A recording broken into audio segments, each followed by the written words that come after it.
ತಮ್ಮೆಲ್ಲರಿಗೂ ವಚನಗಳು ವಿತ್ ಮುಗುಳುನಗೆ ಚಾನಲ್ಗೆ ಆತ್ಮೀಯವಾದ ಸ್ವಾಗತ. ಇಂದಿನ ವಿಡಿಯೋದಲ್ಲಿ ಕುರುಬ ಗೊಲ್ಲಾಳರ ವಚನ ಮತ್ತು ಆ ವಚನದ ಭಾವಾರ್ಥದೊಂದಿಗೆ ನಾನು ನಿಮ್ಮ ಮುಗುಳುನಗೆ.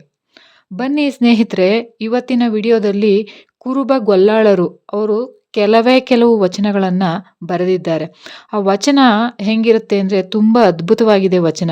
ಮತ್ತು ಕುರುಬ ಗೊಲ್ಲಾಳ ದೇವರಾಗಿದ್ದು ಹೇಗೆ ಅನ್ನೋ ವಿಚಾರದ ಬಗ್ಗೆ ನಾಳಿನ ವಿಡಿಯೋದಲ್ಲಿ ತಿಳಿಸ್ತೀನಿ.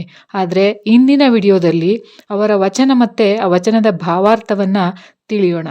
ವಚನ ಹೀಗಿದೆ: ಕಲ್ಲು ಲಿಂಗವಲ್ಲ ಉಳಿಯ ಮೊನೆಯಲ್ಲಿ ಒಡೆಯಿತ್ತು, ಕಲ್ಲು ಲಿಂಗವಲ್ಲ ಉಳಿಯ ಮೊನೆಯಲ್ಲಿ ಒಡೆಯಿತ್ತು, ಮರ ದೇವರಲ್ಲ ಉರಿಯಲ್ಲಿ ಬೆಂದಿತ್ತು, ಮರ ದೇವರಲ್ಲ ಉರಿಯಲ್ಲಿ ಬೆಂದಿತ್ತು, ಮಣ್ಣು ದೇವರಲ್ಲ ನೀರಿನ ಕೊನೆಯಲ್ಲಿ ಕದಡಿತ್ತು, ಮಣ್ಣು ದೇವರಲ್ಲ ನೀರಿನ ಕೊನೆಯಲ್ಲಿ ಕದಡಿತ್ತು, ಇಂತಿವನೆಲ್ಲವನರಿವ ಚಿತ್ತ ದೇವರಲ್ಲ ಕರಣಂಗಳ ಮೊತ್ತದೊಳಗಾಗಿ, ಇಂತಿವನೆಲ್ಲವನರಿವ ಚಿತ್ತ ದೇವರಲ್ಲ ಕರಣಂಗಳ ಮೊತ್ತದೊಳಗಾಗಿ, ಸತ್ವಗೆಟ್ಟಿತ್ತು ಇಂತಿವ ಕಳೆದುಳಿದ ವಸ್ತುವಿಪ್ಪೆಡೆ, ಸತ್ವಗೆಟ್ಟಿತ್ತು ಇಂತಿವ ಕಳೆದುಳಿದ ವಸ್ತುವಿಪ್ಪೆಡೆ, ಯಾವುದೆಂದೆಡೆ ಕಂಡವರೊಳಗೆ ಕೈಕೊಂಡಾಡದೆ, ಯಾವುದೆಂದೆಡೆ ಕಂಡವರೊಳಗೆ ಕೈಕೊಂಡಾಡದೆ, ಕೊಂಡ ರಥದಲ್ಲಿ ಮತ್ತೊಂದನೊಡಗೂಡಿ ಬೆರೆಯದೆ, ಕೊಂಡ ರಥದಲ್ಲಿ ಮತ್ತೊಂದನೊಡಗೂಡಿ ಬೆರೆಯದೆ,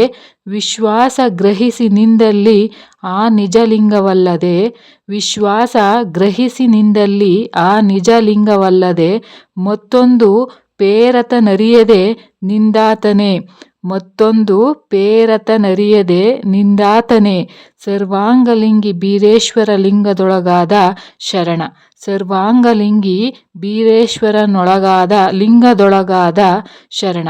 ಅವರು ಹೇಳ್ತಾರೆ ಈ ವಚನದ ಮುಖಾಂತರ, ಕಲ್ಲು, ಮರ, ಮಣ್ಣು ಇವ್ಯಾವುವೂ ಕೂಡ ದೇವರಲ್ಲ, ಅಥವಾ ಇವೆಲ್ಲವೂ ದೇವರು ಅಂತ ಹೇಳುವಂತಹ ಒಂದು ಮನಸ್ಸು ಇದೆಯಲ್ಲ, ಮನುಷ್ಯನ ಮನಸ್ಸು, ಅದು ಕೂಡ ದೇವರಲ್ಲ. ಹಾಗಿದ್ರೆ ದೇವರು ಯಾವುದು? ಎಲ್ಲರಿಗಿಂತ ನಾನೇ ಸರ್ವಶ್ರೇಷ್ಠ ಅನ್ನುವ ಅಹಂಕಾರವನ್ನು ಬಿಟ್ಟು ಅರಿಷಡ್ ವರ್ಗಗಳನ್ನು ದಾಟಿ ವಿಶ್ವಾಸ ಮತ್ತು ನಂಬಿಕೆಗಳ ಸಾಧನೆಯ ಹಾದಿಯನ್ನು ಕಲಿಸುವಂತಹ ಮನಸ್ಸು ಇದೆಯಲ್ಲ, ಅದೇ ನಿಜವಾದ ದೇವರು ಅಂತ ತಮ್ಮ ವಚನದ ಮುಖಾಂತರ ಹೇಳ್ತಾರೆ. ಹೀಗೆ ತನ್ನ ಸುತ್ತಮುತ್ತಲಿರುವ ನೋಡಿದಂತಹ ಸಾಮಾನ್ಯ ಸಂಗತಿಗಳನ್ನು ಮನುಷ್ಯನ ನಡವಳಿಕೆ ಅನ್ವಯ ಮಾಡಿಕೊಂಡು ವಿಶಿಷ್ಟ ಹಾಗೂ ವಿಭಿನ್ನ ವಚನಗಳನ್ನು ರಚಿಸಿ ಸಾಹಿತ್ಯಾಸಕ್ತರ ಮನವನ್ನು ಗೆದ್ದಿದ್ದಾರೆ ನಮ್ಮ ಕುರುಬ ಗೊಲ್ಲಾಳರು. ಜೊತೆಗೆ ಇಂದಿಗೂ ಜನಪರ ಲೈವವಾಗಿ ಜನಮಾನಸದಲ್ಲಿ ಅಚ್ಚಳಿಯದಂತೆ ಉಳಿದಿದ್ದಾರೆ ನಮ್ಮ ಕುರುಬ ಗೊಲ್ಲಾಳರು.